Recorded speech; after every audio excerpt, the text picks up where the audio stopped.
a comunhão do Espírito Santo. Faça de nós um povo unido, um povo feliz, um povo grato. E hoje nós vamos, com essa motivação missionária, nós vamos estudar um texto da Bíblia, um texto bem conhecido, em uma parábola. Nessa parábola, Jesus vai dizer com quem que nós somos parecidos. Com quem que você é parecido? Eu sou parecida com a tia minha, irmã do papai. Todo mundo diz que eu sou parecida com ela. E todo mundo se parece com alguém. Eu com meu pai. Pois é. Geralmente, quando nasce uma criança, na casa do recém-nascido, é a expressão que mais a gente ouve, as pessoas dizerem, vixe, é a cara do pai, é a cara da mãe. Vixe, tem os olhos do avô. Nasceu a netinha ali de Assis, a menina nasceu com os olhos de Assis. Então, todo recém-nascido nasce com essa sentença de ser parecido com alguém. Quando nasce um irmão, às vezes as pessoas dizem, vixe, é dois meninos com uma cara só. Menino a cara do irmão. Enfim, nós somos parecidos com alguém. Gente, e o detalhe é que quando a gente é adotado, quando a criança é adotada, a convivência faz a aparência, e às vezes o filho adotivo se parece com os pais. Ultimamente nós temos tido vários casos aqui no Brasil de famílias, de crianças que crescem e quando já estão na escola, as pessoas, os amigos costumam dizer, esse menino não tem nada do pai dele. E essa é a coisa que mais entristece o pai. É quando as pessoas dizem, essa criança não tem nada do pai, ele não é semelhante ao pai em nada. Esse menino não se parece com o pai. E o pai vai ficando triste, o pai vai ficando preocupado. E agora há poucos dias nós tivemos um caso aqui no Brasil, de um pai que cismou de fazer DNA. Depois do menino já na escola, menino com 8 anos. O pai cismou porque de tanto ouvir isso, e de observar que o menino realmente não tinha traços dele, não se comportava como ele, não era parecido com ele, o pai invocou-se de fazer exame de DNA. E a mãe, chateada, porque a mãe tinha consciência da sua fidelidade, a mãe disse, se você fizer, eu também faço. Porque se esse menino não for seu filho, ele também não é meu. E aí o pai fez o exame, realmente ele não era o pai. A mãe disse, pois eu vou fazer também, porque eu tenho certeza que esse menino é seu. E se não for seu, também não é meu. Aí a mãe foi, se submeteu ao exame e realmente ela não era a mãe. E agora você imagina, irmãos, uma criança com 8 anos na escola, ficar sabendo que aqueles pais não são seus pais. E agora mover uma ação judicial para um processo contra o hospital, contra a maternidade, para localizar as mães que tiveram filhos na mesma data, que ficaram no mesmo quarto, para uma possível troca de crianças. E a investigação foi feita, encontraram a mãe que também ganhou neném naquele dia, e o menino também já estava com a mesma idade. E aí, imagine o transtorno, a aflição, a angústia dessas duas famílias.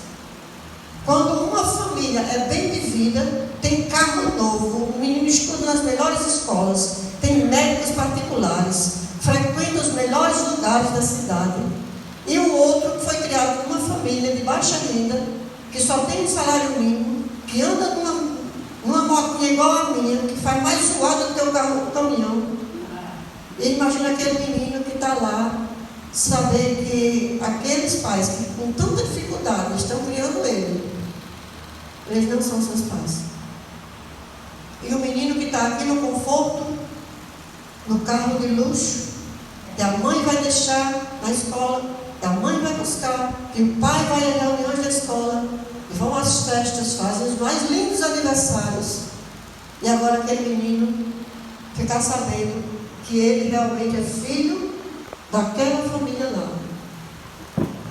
E aí eu pergunto, destroca ou deixa do jeito que está? O que é mais forte? O laço de sangue ou o laço afetivo? Esses questionamentos são resolvidos na justiça, irmãos.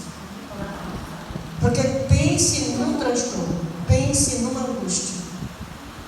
Você tem uma criança, um menino, e depois o menino que está maior do que Anjinho tem 8 anos.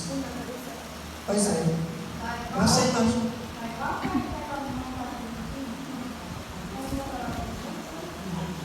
Pois é. Irmãos.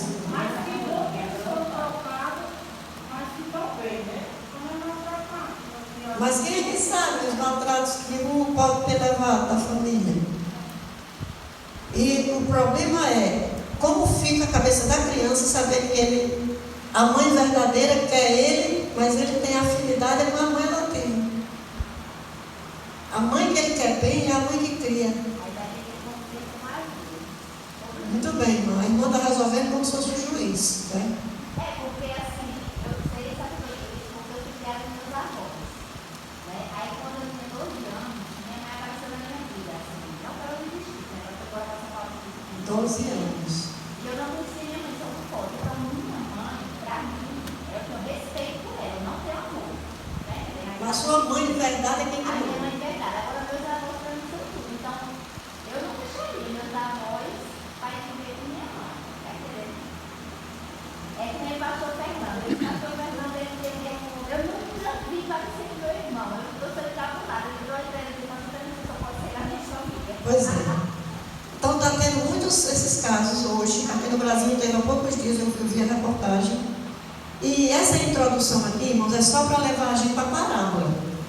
Porque na parábola, Jesus vai dizer com quem nós somos parecidos. Será que nós estamos mesmo na família verdadeira ou nós estamos aqui, mas nós não somos daqui? Pertencemos a outra família.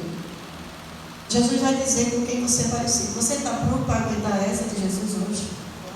Porque o que Jesus vai dizer hoje não é fácil, não. Ele vai dizer com quem que eu sou parecida. De verdade. A Bíblia está cheia de parábolas. Nós encontramos lindas parábolas no Antigo Testamento. E por muito tempo eu pensava que parábola era um jeito simples para falar de coisas complicadas. Mas eu estava enganada, irmãos. Parábola, na verdade, é o jeito mais profundo de se apresentar uma mensagem importante. Por isso que Jesus falava por parábolas. E é tanto que Jesus falava por parábola, o povo não entendia nada. Os próprios discípulos não entendiam. Se fosse uma linguagem simples para falar de coisas importantes, todo mundo ia entender. E aí os discípulos perguntaram a Jesus: Mestre, por que o senhor fala por parábolas? E Jesus disse: para que vendo não vejam e ouvindo não entendam. Porque Deus só revela seus mistérios para aqueles que querem obedecer. Para os demais continuam as incógnitas, continuam os mistérios, continuam os enigmas. Mas para quem quer obedecer, Deus revela os mistérios. Amém? Amém. Diga amém. Amém. Pois bem, Jesus contou aproximadamente 40 parábolas. E hoje nós vamos estudar uma delas. Eu mudei o título dessa parábola e coloquei o título dela de A Parábola da Pedra. Quando a gente fala numa parábola de pedra, qual é a pedra que você se lembra? Jogue aí, eu quero ver. Uma pedra no chão. Quem mais? Da Bíblia, uma parábola da Bíblia, uma história da Bíblia que fala de pedra, que vem na sua mente agora. A pedra que a gente joga no estado. A pedra de Daniel 2. Muito bem, Davi. Olha, Davi é profundo. Quem mais se lembra de outra pedra da Bíblia? A pedra de Davi, a pedra da funda. Muito bem, Marcos. A pedra angular, a pedra rejeitada. A pedra que os construtores rejeitaram. Eu estava pensando nisso aí, a pedra dos Muito bem. Olha, gente, eu construtores. quero ver. Tem na Bíblia falando de pedra. A pedra de apedrejar a mulher prostituta. A mulher. Hã? Transformou não. Transformou não. Transformou, Satanás não. queria que ele transformasse. Perdão, Tereza, mas ele não transformou não. Foi uma sugestão de Satanás. Pra Se fazer é filho de Deus, transforma essas pedras. Então, não é essa pedra. Não é essa pedra. Bora, gente, eu quero ver vocês tudinho falando. Tem aquela pedra e os homens usaram para poder fechar a boca de Jesus, onde Jesus estava em dor. A pedra do sepulcro. Muito bem, Davi hoje só está cavando fundo. Ele estava lá também.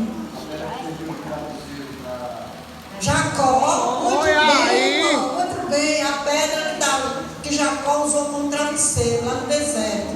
Olha quantas pedras. Gente, ainda tem gente que não falou nada. Bora, você lembra aí? Davi, que pedra você se lembra?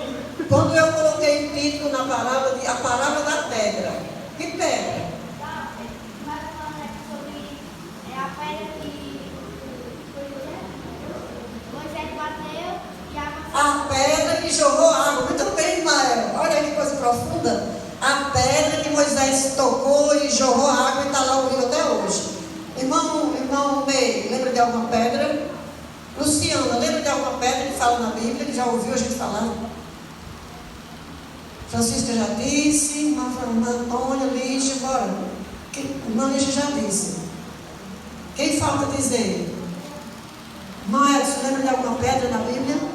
Pois a parábola da pedra nós vamos estudar hoje. Ela não tem esse título. E na Bíblia não Ninguém existe. falou da pedra de Pedro. As pedras que vivem. Vós sois pedras que vivem. Sim. Que construir a casa espiritual. Sim. Muito bem. As pedras que vivem. Nós somos pedras que vivem. Mas tem mais pedras aí. Que até agora vocês não disseram a pedra que era a parábola. E as pedras que o pessoal segurou para jogar na mulher adúltera? Já foi, Francisca já falou. Sim, foi. Coração de carne. Eita! Jeremias 36, 26. Isso, muito bem. Eu gosto. Jeremias 26, 36. Não, mas essa aqui é. Ezequiel 36, 26. Pedra de tropeço. Muito bem. Ele está se aproximando, está ficando quente. Não, ainda não chegou na pedra de hoje, não. Bora, Joel, lembra não? Lembra bem lá, não? Júlia, lembra de alguma, Júlia? Hein? Sim, que é a mesma pedra de tropeço, né? Melhor que fora que amarrasse uma pedra e morria ao pescoço, se não lançasse nas profundezas do mar.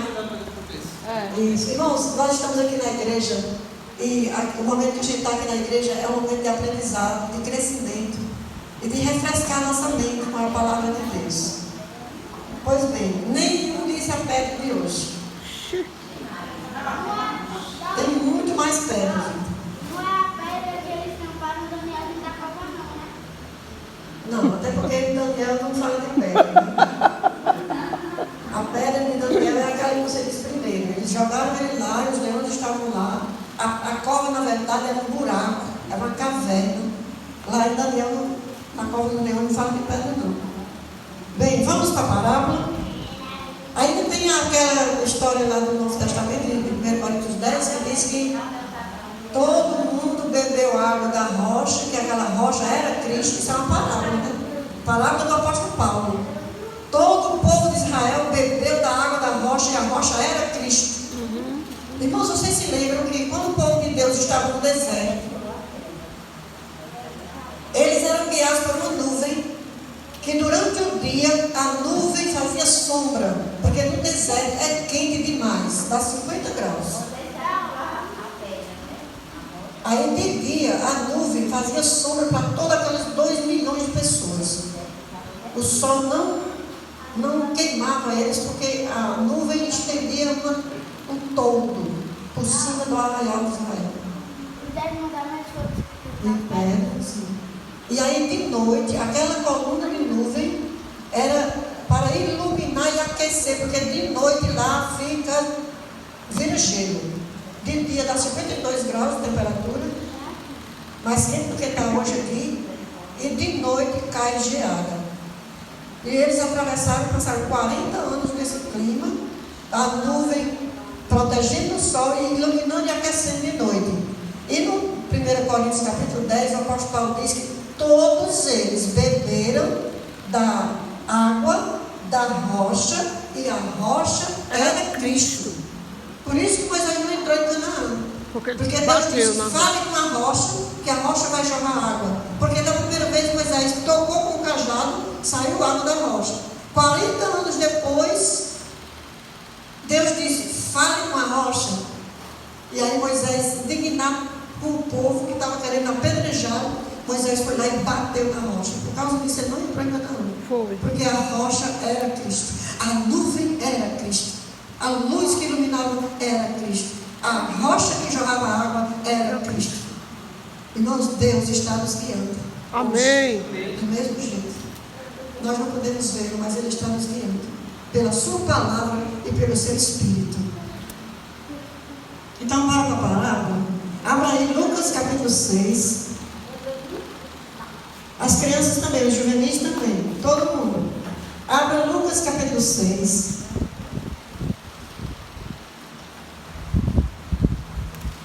Quando todo mundo encontrar Lucas 6, vá para o versículo 46.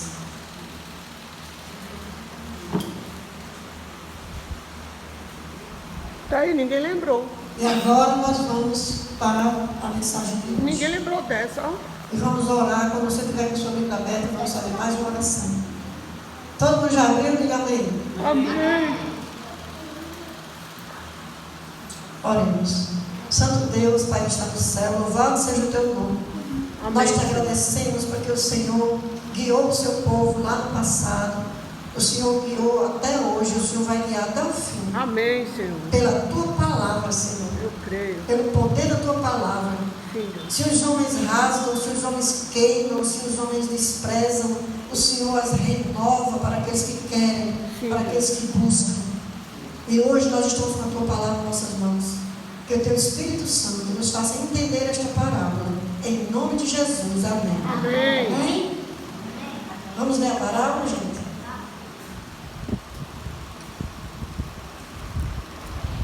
Verso 46.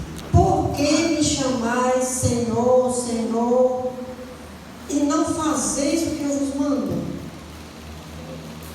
Todo aquele que vem a mim e ouve as minhas palavras e as pratica, eu vos mostrarei a quem é semelhante. Então Jesus vai dizer a quem nós somos semelhantes. Verso 41. Quem vem a Jesus, ouve as suas palavras e pratica, verso 48 diz, é semelhante ao homem que, edificando uma casa, cavou, abriu profunda vala e lançou o alicerce sobre a rocha. E vindo a enchente, arrojou-se o rio contra aquela casa e não a pôde abalar, porque era sido construída na rocha. A rocha de hoje é essa rocha no fundo da vala. Agora vamos entender essa parábola. Você acha que cavar profundamente é estudar a Bíblia? Será que cavar, que Jesus está dizendo, é estudar a Bíblia? Será que cavar profundamente é buscar conhecimento e mais conhecimento da palavra de Deus? Irmãos, quem trabalha com construção, quem trabalhou de servente e pedreiro, sabe o quanto é difícil cavar o chão. Com ferramentas como chibanca, alavanca, picareta. E mais difícil ainda é cavar quando o solo está seco. Jesus disse, quem vem a mim, ouve as minhas palavras e as pratica, eu lhe digo com quem que se parece. Com quem que é semelhante? É semelhante ao homem que, ao construir uma casa, cava uma vala profundamente e edifica a sua casa sobre a rocha. E pode vir a enchente, pode vir a tempestade, pode vir a provação que vier, esta casa não será abalada. Amém. Porque foi edificada sobre a rocha. Irmãos, vocês acham que todos nós estamos edificando uma casa espiritual, sim ou não? Sim. Quem acha que sim? Todos nós estamos edificando, sim ou não? Sim. Quem acha que sim, diga sim. Sim. Sim, irmãos. Todos nós estamos edificando a nossa casa espiritual. Todos. Todos estão edificando. Mas será que todos nós estamos cavando profundamente o alicerce? Quem disse não aí? Pois é. Lamentavelmente, Esther, muitos de nós estão edificando, mas não está cavando profundamente a vala. O que seria cavar até chegar no lençol de pedra? Vocês sabiam?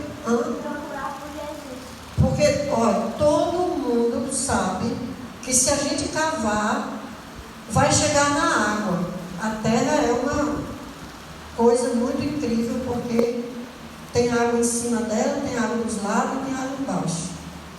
Se cavar a terra em qualquer lugar, chega na água. E também tem rochas abaixo da água, abaixo da terra. E Jesus está dizendo que a casa que vai suportar todas as provas é uma casa cavada até chegar na pedra. A casa tem que ser edificada na pedra, na rocha. Eu queria que também mostrasse um videozinho aqui, bem rapidinho. Vocês olhem para esse vídeo. Quem já trabalhou com Kennedy, quem já trabalhou em construção, quem já sabe demais, que é uma das tarefas mais difíceis de uma construção, é cavar o alicerce. Principalmente se for sem máquina. Olha, essa é uma dupla missionária. Essa é uma dupla missionária. Davi, tem como colocar o áudio? Quero o áudio. Bota no começo com o áudio. Bom dia, seu Pereira. Bom dia, Saideiro. Essa força aí, qual é a profundidade dela, seu Pereira? 8 metros de profundidade, 1,70 m para cada lado. Ok, seu Pereira. Eu estou vendo aqui muita terra, viu, seu Pereira? Muita terra. Muita terra mesmo. Agora deixe sem o som e deixe rolando o vídeo. Mãe, eu mandei uma imagem para Davi agora da profundidade que se cava para fazer um prédio. Não, mas não bota não, Davi, agora não. Peraí. Eu quero me amarrar nessa profundidade de 2 metros. Eles estão com 2 metros. Irmão, 2 metros é suficiente, é muito ou é pouco para um prédio aguentar todas as intempéries? O que você acha, Kennedy? É muito ou é pouco? Depende do solo e depende da estrutura que você quer edificar. Pois bem, irmãos, imagine que essa dupla é você e sua dupla missionária. Esses homens estão cavando uma fossa de 1,70 m e já estão com 2 metros de profundidade. Agora eu quero que vocês olhem para as camisas deles. Suados, todos os dois estão banhados de suor. Eu pergunto, quando Jesus fala de cavar profundamente, Jesus está falando de estudar a Bíblia? Quem aqui já estudou a Bíblia até suar, até molhar a roupa de suor? Você fica suado, nem que está nem perto da Bíblia, por causa do calor. Mas eu quero saber, se você estiver num ambiente natural, com aquele ventinho fresco, você for ler a Bíblia, há a possibilidade de você ler a Bíblia até suar? Pois é. Então Jesus não está falando de estudar a Bíblia. A pessoa quando está trabalhando. Só fica suado se estiver fazendo atividade forçada. Gente, quando Jesus diz que aqueles que vêm a Ele e praticam a palavra, Jesus não está falando de estudar a Bíblia. Jesus está falando que ouve as minhas palavras e pratica. É comparado ao homem que cava até chegar na pedra. E aquela casa não vai cair. Irmãos, existe uma trança da fé de 3 pernas, até porque só se pode fazer trança com mais de 3 peças. que são o estudo da Bíblia, é importante, a oração é importante, mas falta outra. O testemunho, que é o trabalho missionário. Você já foi para o campo missionário até ficar suado? Eu já. Nós já. Quando Jesus fala de colocar a palavra em prática, Ele não está falando só do estudo, Ele não está falando só da oração, Ele está falando do testemunho, Ele está falando de testemunhar, de levar a mensagem. Até porque, irmãos, ninguém consegue cavar sem jogar para fora. Tem até aquela historinha que eu coloquei um dia desse aí, não me lembro se eu coloquei no grupo da igreja. É a história de um homem que tinha um jumento bem velho, doente, que não prestava mais. E aí, o homem tinha pena de matar aquele jumento. Tinha pena de sacrificar. Aí o jumento, por um dia, com pouca sorte, o jumento caiu dentro de um poço que estava seco. Aí o dono do jumento passou e olhou e o jumento estava lá embaixo. Ele disse, eu já ia sacrificar esse animal, porque ele não pode mais, não serve mais para continuar assim, está muito fraco, está doente, não presta mais. Agora que ele caiu aí dentro, nós vamos fazer o seguinte, vamos enterrar ele e aí ele já fica, já cumpriu a missão dele. Chamou os amigos e começaram a jogar terra para dentro do buraco onde o jumento estava. E cada pá de terra que batia nas costas do jumento, o jumento sacudia e pisoteava. E usou um monte de homens jogando terra para o jumento, sacudindo e pisoteando. Sacudindo e pisoteando. Depois de um tempo, o que aconteceu foi que o dono do jumento viu que o jumento estava com as orelhas para fora já. E já ia sair do buraco. O jumento soterrou o buraco e flutuou até a superfície. Então não dá para cavar sem jogar terra para fora. Francisco, entendeu? Entendeu, Francisco? Não dá para cavar sem jogar terra para fora. Não dá para ter uma casa edificada profundamente se você ficar só na igreja. Se você ficar só na igreja, sabe o que vai acontecer? Vão começar a jogar terra em cima de você e talvez você não se lembre do jumento. Talvez você seja soterrado aqui dentro, por nós mesmos. Você quer ficar forte na fé? Você quer ter uma casa espiritual edificada na rocha? Vá para o campo. Vá testemunhar. Faça o que tiver ao seu alcance. Nem todos vão lá para o Caleb, não tem problema. Não tem só o Caleb não, para a gente testemunhar não. Tem os estudos bíblicos, tem as visitas missionárias, tem o pequeno grupo, tem a visitação aos doentes, tem a obra de ação missionária, ação social, ação solidária. E Jesus está dizendo, quem ouve as minhas palavras, quem vem a mim e ouve as minhas palavras e as pratica, está sendo semelhante, é como uma pessoa que cava profundamente até chegar na rocha. E essa casa edificada sobre a rocha, ela não tomba com nada. Pode vir o que vier, ela não tomba com nada. Amém. Casa edificada sobre a rocha. Irmãos, como era o sábado de Jesus? Tem até uma história que Jesus e os discípulos passaram numa seara com fome e os discípulos colheram espigas para se alimentar, porque ao sair do momento de adoração, eles já partiram para o campo missionário. Foram visitar povoados, vilarejos, comunidades. A verdade é que todos nós estamos edificando. Todos nós estamos construindo a nossa casa espiritual. E todos nós devemos construir no fundamento que já existe, que é Jesus Cristo. Ele é o fundamento. Agora, alguns podem estar construindo na superfície. E os que estão construindo na superfície, o que é que falta para eles cavar profundamente?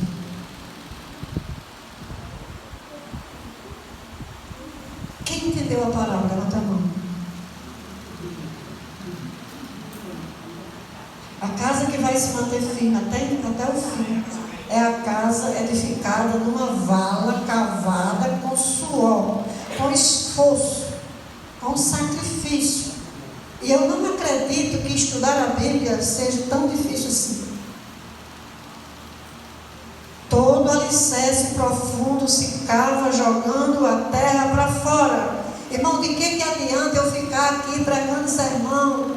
Pregando sermão. Não adianta, irmão. Não adianta ficar aqui pregando sermão. Sabe por que a gente prega sermão na igreja? Para você correr para o campo e dizer para alguém alguma coisa que você aprendeu na igreja. Só para isso. Aquele que não estiver jogando para fora será soterrado. Cavar profundamente é fazer o trabalho missionário. E quem cava profundamente se torna parecido com Cristo. Diga amém. Amém. O único trabalho que nos torna parecido com Cristo é o trabalho missionário. Agora, irmãos, não é triste a gente ver que a igreja, metade da igreja, ou mais da metade da igreja, pode não estar edificando em Cristo, pode estar edificando em si mesmo, no que ele acha, no que ele quer, no que ele pensa. Eu, pelo menos, eu gostaria de passar a tarde do sábado todo deitado.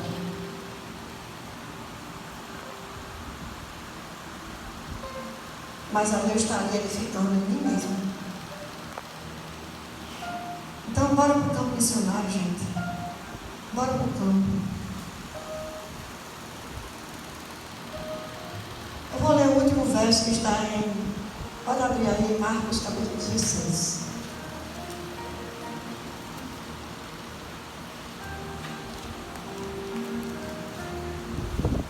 Marcos 16, 14. Irmãos, quando Jesus ressuscitou, a primeira pessoa que Jesus apareceu foi para Maria Madalena. E os discípulos não gostaram disso. Os discípulos não acreditaram porque Jesus tinha aparecido a ela. E não é possível que Jesus deixasse de aparecer aos discípulos para aparecer a Maria. Tem cabimento um negócio desse não. E eles duvidaram. Depois Jesus apareceu aos dois no caminho de Emaús. E os dois voltaram para Jerusalém correndo e foram dizer aos outros. E os outros também não acreditaram. Por que Jesus ia aparecer para os dois que estavam no caminho de Emaús e não veio aparecer para nós que estamos todos juntos aqui? Olha, irmãos, pode ser que Deus não se revele a quem está no grupo quieto. Pode ser que Deus prefira se revelar com aqueles que estão em movimento. E olha o que aconteceu depois disso. Os discípulos não acreditaram em Maria, os discípulos duvidaram dos dois do caminho de Emaús, e agora no verso 14, finalmente, Jesus apareceu para os 11.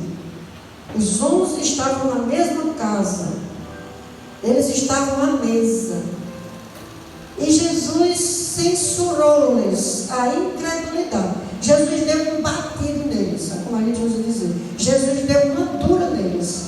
Jesus deu-lhes um carão, deu um puxão de orelha neles. Disse assim: como é duro o coração de vocês. Por que vocês não deram crédito aos que tinham me visto depois da ressurreição? Como é duro o coração de vocês.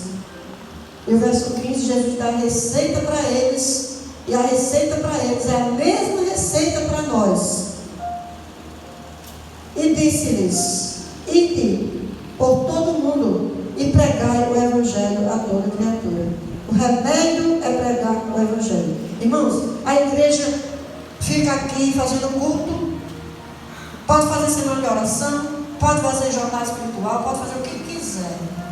Se a mensagem não for levada para fora, vai ter muito conflito, vai ter muita fofoca, vai ter muita mágoa, vai ter muito ressentimento, vai ter muita preguiça, vai ter muita inveja, vai ter todas as obras da carne aqui dentro da igreja. Aí Jesus chega aqui, se Jesus chegasse agora, e dizia assim: por que vocês não estão todos pregando o Evangelho lá fora? Vocês viram que a vala só se cava jogando para fora. Vocês viram que a casa que vai ficar até o fim, a casa vai ficar numa vala funda. E não estão jogando para fora não, e vocês estão pensando, vocês estão fazendo o que aqui? Sabe qual é a receita que Jesus dá para nós hoje? Ir pregar o Evangelho. Quando você está pregando o Evangelho, você mata a fofoca, mata a inveja, mata a mágoa, mata o orgulho, mata tudo que é natural Porque agora você está trabalhando pela salvação de alguém. E quando você trouxer esse alguém, e esse alguém for batizado, você vai experimentar a alegria de Cristo. Você vai experimentar a alegria da salvação. Amém. E a gente só pode trazer as pessoas, irmãos, se a gente for buscar. Mas eu posso ir de qualquer jeito? Pode. Você pode ir de qualquer jeito. Você não vai sozinho. Você pode formar uma dupla sem ser batizado? Pode. Irmão, ele faz dupla missionária. Ele não foi batizado ainda aqui. Ele vai ser batizado, mas ele não é batizado. Amém? Amém. Ele já é uma dupla missionária. Pode ser batizado se tiver com raiva de alguém? Pode ir para o campo missionário com raiva de alguém? Pode. Pode ir para o campo missionário com o coração duro de incredulidade? Pode. Deve. Pode ir para o campo missionário aquela pessoa que está depressiva, que você encontra e fala e ela começa a chorar? Pode. Deve. Porque o remédio de Deus é o trabalho missionário. Irmãos, o trabalho missionário, ele cura as enfermidades, ele cura os relacionamentos, ele dá uma motivação diferente para você servir a Deus. Quem está no campo missionário, quem é da equipe Caleb, que faz dupla missionária, que está aqui agora, que está feliz por estar levando o evangelho naquele lugar, levanta a mão. Amém. Ninguém fica infeliz por levar o evangelho. Ninguém, irmãos. Ninguém. Todos ficam felizes por levar o evangelho. E agora a notícia que eu tenho para terminar, para fazer a oração, é que nós temos vaga na equipe. Nós temos camisas sobrando. Quem quiser se juntar, vamos lá, irmãos.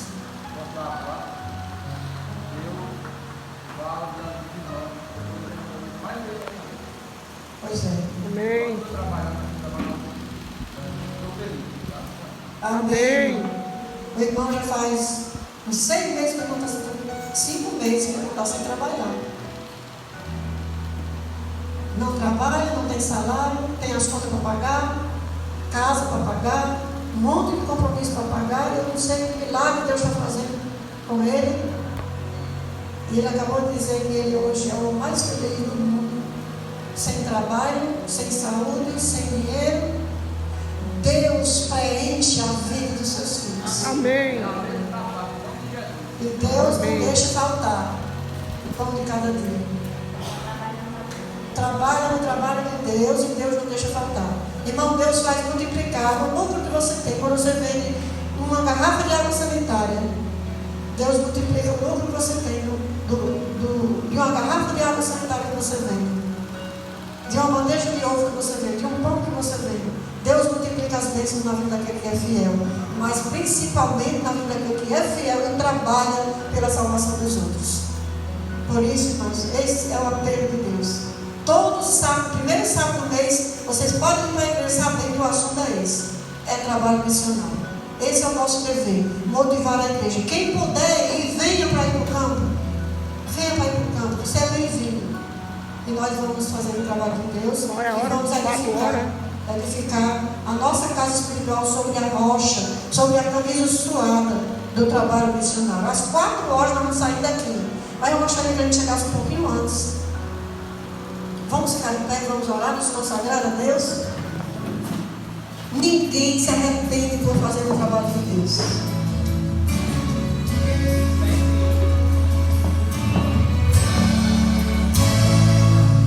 Senhor, toma minha vida inteira, antes que os dias passem e perca a força também. Estou disposto ao que quiseres, farei o que me pedes, ou chamas para servir. Amém. Senhor, meu coração entrego, quero falar sem medo da tua graça e amor. Senhor, me faça um mensageiro com alma missionária, disposto a te servir. Amém. Quero ir aonde os homens necessitem da palavra, necessitem motivos para viver.